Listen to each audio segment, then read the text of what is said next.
बांधव व प्रसार माध्यमांचे प्रतिनिधी व माझ्या बंधू भगिनींनो,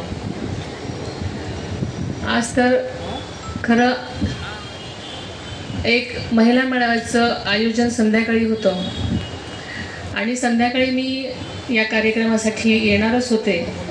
तर सकाळपासून आपण इथे सर्व मान्यवरांच्या भेटीगाठी घेऊयात असा आजचा हा कार्यक्रम होता आणि मी म्हणून आज सकाळीच इथे आले आणि सगळ्यांच्या गाठी घेण्याचा कार्यक्रम सुरू केला. आज आपल्या या व्यापारी बांधवांचा हा मेळावा इथे आहे एवढ्या मोठ्या प्रमाणात, याची मला कल्पना नव्हती.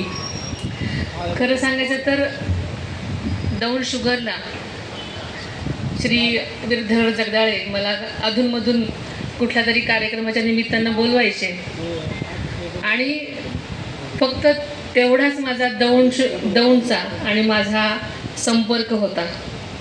खरं तर दौंड शहराशी माझं फारसं येणं जाणं कधीच नव्हतं.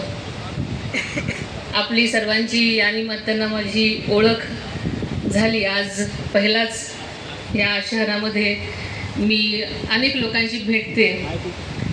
ज्या उत्साहानं तुम्ही सर्वजण माझं स्वागत करत आहात ते दुसरं तिसरं काही नसून दादांवरचा तुमचं प्रेम, तुमचा सपोर्ट एवढंच आहे.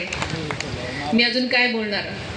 सगळेजण बारामतीचा लहान भाऊ वगैरे बरंच काही बोलतात दौंडसाठी, पण कालच्या इंदापूरच्या दौऱ्यात दादांनी आपल्याला सांगितलंच की दादांच्या विचाराचे खासदार सगळीकडे असतील तर बारामतीसारखाच विकास ते करणार आहेत. त्याच्यामुळे तुम्ही समजून घ्यायचं ते समजा.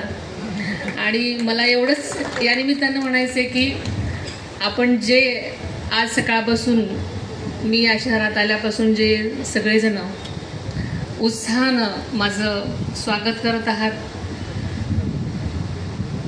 खरंच तो उत्साह आम्हाला नक्कीच उजाळा देणार आहे आणि हाच उत्साह कायम ठेवाल ही अपेक्षा करते.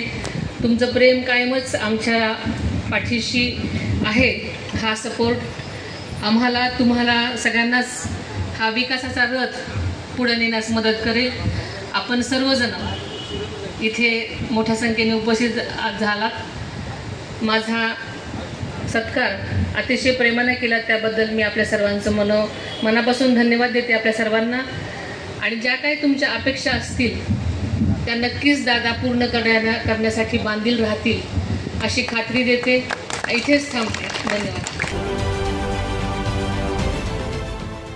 देश विदेशातील प्रत्येक घडामोडींचे लाईव्ह अपडेट मिळवण्यासाठी आता साम टीव्हीच्या सर्व सोशल मीडिया प्लॅटफॉर्मला लाईक, फॉलो आणि सबस्क्राईब करा.